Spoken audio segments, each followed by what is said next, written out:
नमस्कार दोस्तों, स्वागत है आप सभी का हमारे और आपके अपने यूट्यूब चैनल पर, जिसमें आज हम आपको पीएसएल कंपनी के ऑनलाइन पोर्टल में आ रही समस्या पर किए गए आप निवेशकों के कमेंट के उत्तर के बारे में बताने वाले हैं। साथ में एक दो कुछ महत्वपूर्ण सवालों के बारे में भी बताएंगे। जैसा कि आप स्क्रीन पर देख पा रहे हैं, यदि किसी निवेशक की डेथ ऑनलाइन अप्लाई करने के बाद हो गई है तो क्या करें? आईएफएससी कोड चेंज करने के बाद नई पासबुक लगाएं या पुरानी? आपके फार्म में एडिट क्लेम नहीं आ रहा है तो क्या करें?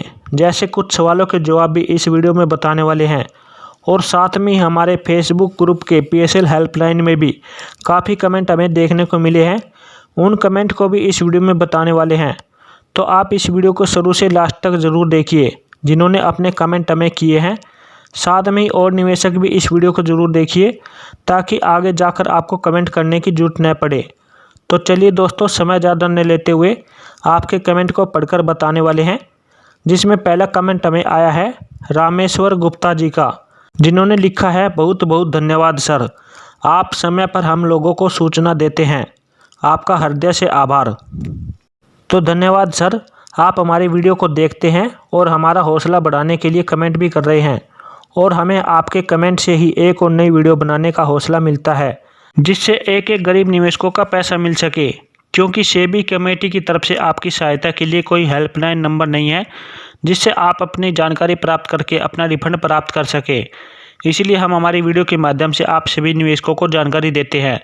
तो मैं एक बार फिर से आप सभी का धन्यवाद करता हूं, जो हमारी वीडियो को देखते हैं और हमें कमेंट करके हमारा हौसला बढ़ाते हैं। इसके बाद अगला कमेंट आया है निखिल ब्लॉक का, जो लिख रहे हैं, एडिट का ऑप्शन नहीं आ रहा है।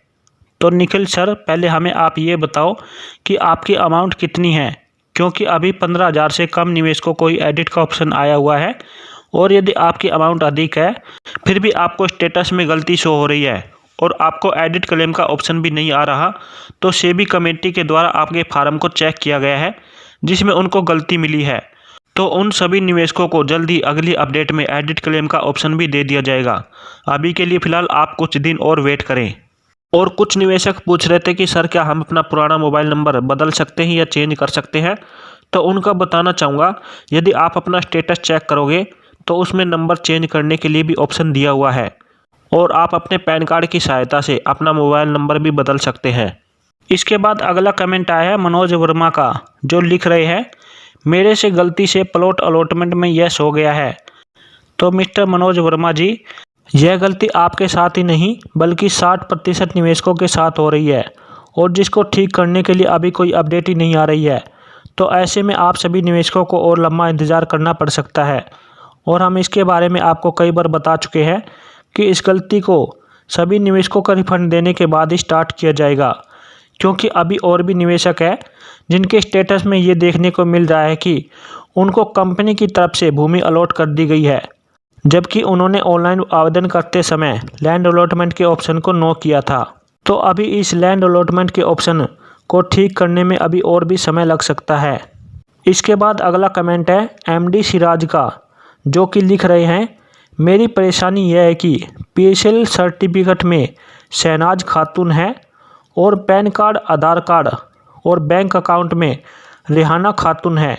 एडिट का ऑप्शन आया हुआ है, तो क्या करें? और यह जानकारी मैं आपको अपनी तरफ से नहीं बता रहा, बल्कि मैंने इस नाम की गलती को बैंक के एक अधिकारी के साथ शेयर की है, जिसमें उन्होंने यह जानकारी मुझे बताई है, और यह जानकारी मैं आपके साथ इस वीडियो के माध्यम से शेयर कर रहा हूं। तो दोस्तों, इस सवाल के उत्तर को आप थोड़ा सा ध्यान से सुने और समझे। मैं जानता हूं कि इस प्रकार की परेशानी काफ़ी निवेशकों के साथ हो रही है, क्योंकि किसी की पॉलिसी में नाम कुछ और है और बैंक अकाउंट और पैन कार्ड में नाम कुछ और है। और यदि इसी प्रकार से बिल्कुल ही नाम अलग अलग है, तो यह तो एक बड़ी परेशानी वाली बात है। और यदि आप निवेशकों में से कुछ निवेशकों के अक्षर की नाम की गलती है, या आपके सरनेम को लेकर कुछ गलती है कि आपकी पॉलिसी में सरनेम नहीं लगा हुआ है और पैन कार्ड और बैंक में सरनेम लगा हुआ है, तो इस सभी में आपके पास एक ही सोल्यूशन होना चाहिए कि आपके जो पैन कार्ड में जो भी नाम की स्पेलिंग है, वही आपके बैंक अकाउंट में नाम की स्पेलिंग होनी चाहिए। यानी आपका पैन कार्ड और बैंक अकाउंट में एक ही नाम होना चाहिए।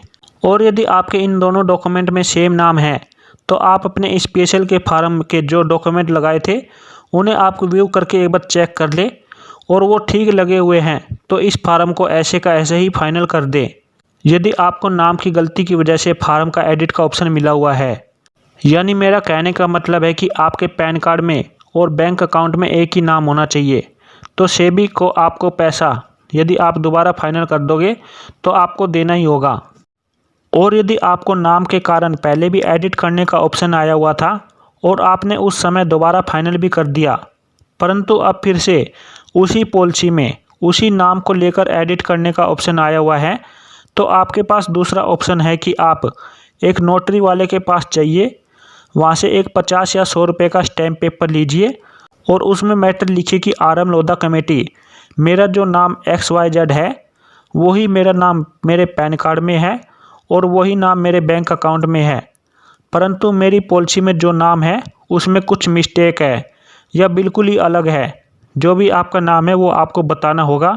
इसके बाद आप इसमें आगे लिखवाइए कि ये जो PSL की पॉलिसी है वो मेरी ही है, जिसमें आप बार बार गलती ठीक करने के लिए बोल रहे हैं, परंतु नाम ठीक करने के लिए कोई ऑप्शन ही नहीं आ रहा। तो आप ही बताइए कि मैं इस पॉलिसी में नाम को कैसे ठीक करूं। और यदि नाम ठीक करने के लिए कोई ऑप्शन नहीं है तो इस पॉलिसी में जो भी अमाउंट है वो मेरे इस अकाउंट में ट्रांसफ़र कर दे। और मैं इस पॉलिसी की जिम्मेदारी भी लेता हूँ कि ये मेरी ही पॉलिसी है, और यदि किसी और की पॉलिसी मिली तो आपको पूरा हक है कि आप मेरे ऊपर कानूनी कार्रवाई कर सकते हैं। तो इस प्रकार की कुछ एक बातें आपको इस स्टैम्प पेपर में लिखनी है और उस स्टैम्प पेपर को आप या तो अपनी पॉलिसी के साथ अपलोड कर सकते हैं या फिर आप अपनी पासबुक या चेकबुक के साथ अपलोड कर सकते हैं। और यह सब आपको तभी करना है यदि आपको बार बार नाम के कारण ही एक ही पॉलिसी में एडिट करने के लिए बोल रहे हैं। और यदि आपके साथ ऐसा एडिट करने का ऑप्शन पहली बार हुआ है तो आप एक बार इसे बिना पेपर लगाए ही फाइनल कर दे। क्या पता आपको आपका रिफ़ंड ऐसे ही मिल जाए। मैं जानता हूं कि आपको मेरी बात समझ में आई होगी। यदि समझ में आई है या नहीं आई है तो भी आप हमें नीचे कमेंट करके ज़रूर बताएं, जिससे मुझे पता चले कि आपको मेरी बात समझ में आई है या नहीं। और इसी के साथ आपको एक और बात बताना चाहूँगा, यदि आपके बैंक अकाउंट का IFSC कोड चेंज हो गया है तो आपको नई पासबुक में IFSC कोड प्रिंट करवाकर नई पासबुक को अपलोड करना ज़रूरी है, क्योंकि यदि आप पासबुक पुराने IFSC कोड की लगा दोगे और नया IFSC कोड सेव करके फाइनल कर दोगे तो आपको ये फिर से ये गलती ठीक करने के लिए एडिट का ऑप्शन नेक्स्ट टाइम फिर मिल सकता है। तो याद रखें कि यदि आप नया IFSC कोड डाल रहे हैं तो पासबुक में भी नया IFSC कोड प्रिंट करवा के आपको नई पासबुक अपलोड करनी ज़रूरी है, या फिर आप अपने चेकबुक को भी अपलोड कर सकते हैं। और इसके बाद अगला कमेंट आया है निखिल कुमार का, जो कि अपना PSL का स्टेटस हमारे साथ शेयर कर रहे हैं, जिसमें उन्होंने लिखा हुआ है could not be proceed further at this stage as PSL certificate uploaded by you is incorrect और इलिजिबल। यानी इन्होंने जो पॉलिसी लगाई हुई थी वो गलत अपलोड हुई है, जिसको ठीक करके दोबारा फाइनल करना है। इसी में वो अगला कमेंट कर रहे हैं कि सर मैंने जो अपना स्टेटस सेंड किया है इसका क्या मतलब है। पॉलिसी ओपन करें तो बैंक कुछ गलत है और यही PSL सर्टिफिकेट क्यों मांग रहा है। तो मिस्टर निखिल कुमार जी, मैं आपको बताना चाहूँगा कि आपका जो PSL का स्टेटस है उसमें पहले गलती थी कि आपने जो PSL का प्रमाण पत्र अपलोड किया हुआ है वो गलत है, जिसके कारण आपको एडिट करने का ऑप्शन मिला हुआ है, जिसमें पहले आपको इस गलती को ठीक करना है। इसके बाद आपको बताया गया है कि आपकी जो बैंक डिटेल है वो भी गलत है, परंतु यहाँ पर आपकी जो पहली गलती थी उसी गलती को ठीक करने के लिए आपको एडिट करने के लिए बोल रहे हैं। और यदि यहाँ से आप अपनी बैंक की डिटेल को ठीक करने की कोशिश कर रहे हैं तो वो ठीक नहीं हो पाएगी। और हम जानते हैं कि आपकी बैंक की डिटेल में आपके नाम के कारण ही आपको एडिट करने के लिए बोल रहे हैं। तो जो भी आपका नाम है आपको उसी नाम के साथ एक बार दोबारा से फाइनल करना होगा। और हाँ, फाइनल करने से पहले आपको PSL का प्रमाण पत्र दोबारा से अपलोड करना होगा, जिसके बाद ही आप इसे फाइनल करें। और अगला कमेंट पढ़ने से पहले मैं आपको एक जानकारी देना चाहूँगा, यदि किसी पॉलिसी धारक ने ऑनलाइन आवेदन करने के बाद उसकी किसी कारण से डेथ हो जाती है तो आप उसके घर वाले उसके उस बैंक अकाउंट को बंद करने की जल्दबाजी न करें जो उन्होंने पीएसएल के ऑनलाइन आवेदन करते समय अकाउंट दिया हुआ था, क्योंकि जो भी पीएसएल का पैसा है वो उसी बैंक अकाउंट में आएगा। और अभी सेबी की तरफ से नॉमिनी के बैंक अकाउंट को जोड़ने के लिए कोई भी ऑप्शन नहीं आया हुआ है, और जब तक नॉमिनी के बैंक अकाउंट को जोड़ने के लिए अपडेट नहीं आ जाती, आप उस बैंक अकाउंट को बंद करने की गलती न करें। इसके बाद अगला कमेंट है मनीष सोलंकी का। सर मेरे फार्म में सरनेम मिस्टेक है, तो क्या करें? तो मिस्टर सोलंकी जी, मैं आपको इसके बारे में बता चुका हूँ। यदि आपके पैन कार्ड और बैंक में नाम सेम है और आपकी पॉलिसी में सरनेम नहीं है, तो भी आप इस फाइनल कर सकते हैं, आपको आपका रिफंड मिल जाएगा। इसके बाद अगला कमेंट आया है दानेश्वर वरपे का, जो कि लिख रहे हैं कि सर मेरे स्टेटस में आपको ज़मीन दे दी गई है, लेकिन मुझे तो कोई ज़मीन नहीं मिली है, तो मुझे पहले मेरे स्टेटस में आपकी रकम ज़्यादा है, इसलिए आपका विचार बाद में किया जाएगा, और एडिट का भी कोई ऑप्शन नहीं आया हुआ है। तो इस सवाल का जवाब मैं उन सभी निवेशकों को देना चाहूँगा जिनका स्टेटस इस प्रकार से शो हो रहा है और पहले कुछ और बता रहा था। तो सेबी अभी आपके फार्म को चेक कर रही है। जैसे जैसे आपके फार्म चेक हो रहे हैं, उसी प्रकार से आपका स्टेटस भी चेंज हो रहा है। और यदि आपको भूमि मिल गई है, ऐसा स्टेटस शो हो रहा है, तो आप अभी वेट करें अपनी अमाउंट पाने के लिए। इसी में अगला कमेंट है मनोहर लाल भाकर का, जो कि लिख रहे हैं कि सर आपने बिना डॉक्यूमेंट लगाए ही फाइनल सबमिट कर दिया, तो पैसे कैसे आएंगे? तो सर मैं आपको बताना चाहूँगा, मैंने जो फार्म फाइनल किया था उस फार्म में डॉक्यूमेंट पहले से ही लगे हुए थे और मैंने वो चेक कर लिए थे, जो कि एकदम सही थे। इसके बाद ही इस फार्म को मैंने फाइनल किया है। इसके बाद अगला कमेंट आया है योगेंद्र यादव का। सर हम नेपाल के लोगों के लिए क्या प्रोसेस है? तो योगेंद्र जी, चाहे आपका नेपाल हो या भारत हो, ये सेबी की अपडेट सभी निवेशकों के लिए है जिनका पैसा पीएसएल कंपनी में लगा हुआ है।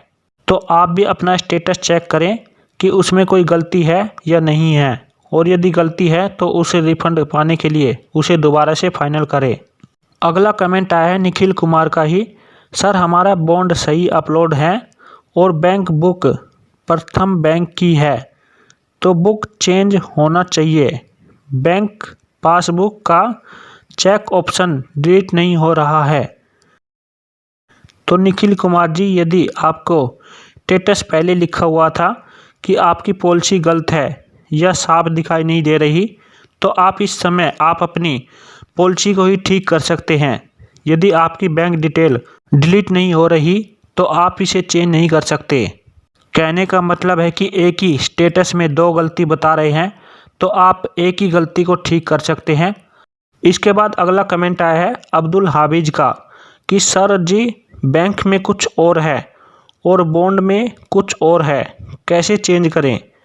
तो सर इसका जवाब मैं आपको वीडियो में पहले ही बता चुका हूं। हम आशा करते हैं कि आपको समझ में भी आया होगा, और यदि अभी भी समझ में नहीं आई है तो आप हमें नीचे कमेंट करके पूछ सकते हैं। तो दोस्तों ये थे आप निवेशकों के द्वारा किए गए महत्वपूर्ण कमेंट। हम आशा करते हैं कि आपको आपकी सभी समस्या का समाधान मिल गया होगा, और अब आप कुछ ही दिनों में अपने फार्म में हुई गलती को ठीक करके दोबारा से फाइनल भी कर देंगे, जिससे कि आपको आपकी पीएसएल की अमाउंट मिल सके। लेकिन अभी भी आपके मन में कुछ डाउट है तो आप हमें नीचे कमेंट करके पूछ सकते हैं। हम आशा करते हैं कि आपकी उस समस्या का समाधान भी ज़रूर बताएंगे। तो दोस्तों यही थी आज की वीडियो में जानकारी। आपको जानकारी अच्छी लगी है तो वीडियो को लाइक करें, चैनल पर पहली बार जुड़े हैं तो चैनल को सब्सक्राइब करें। मिलते हैं जल्दी एक और नई वीडियो में नई जानकारी के साथ। तब तक जय हिंद, जय भारत।